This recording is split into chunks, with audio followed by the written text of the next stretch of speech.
नमस्कार भैया लोगन। आज एगो फिर नया कविता में हम आप लोगन के स्वागत करत तानी। हम लाखन विश्वकर्मा।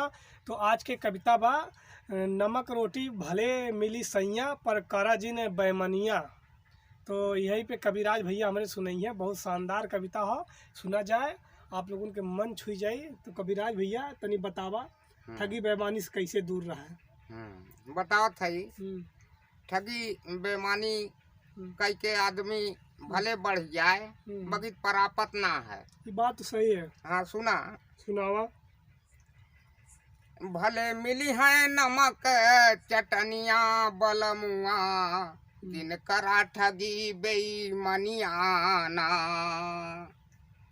पूरा परान जग में केहू के लालच बुरी बलाए।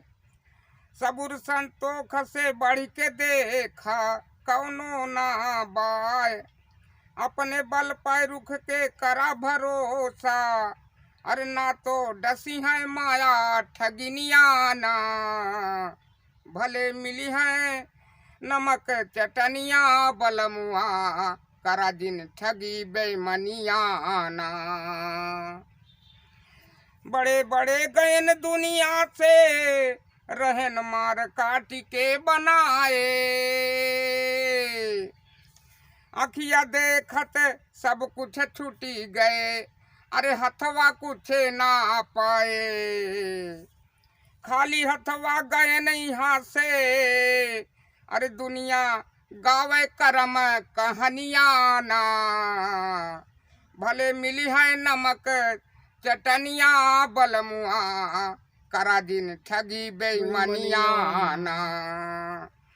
घट घटवासी तन मन धन करा अर्पण गुरु चरण में लालच दूर बहावा। अरे तन मन धन करा अर्पण लालच दूर बहावा। और घट घटवासी तोहरो साथी गुरु से ज्ञान तू पावा। अरे बनी गई है मनई के तनमा सुखमय बीती है जिंदगनिया ना। अरे बनी गई है मनई के तनमा सुखमय बीती है जिंदगनिया ना। भले मिली है नमक चटनिया बलमुआ करा दिन ठगी बेईमानिया ना। तो धन्यवाद भैया लगन। बहुत अच्छे तरीके से हमारे कविराज भैया बताएं कि ठगी बेईमानी से दूर रहा। एगो पत्नी अपने पति से के समझावत बा। तो भैया लोगन अगर पसंद आया तो ये वीडियो के लाइक कराओ, चैनल के सब्सक्राइब करा। मिलत बानी एगो नया वीडियो लेके। धन्यवाद।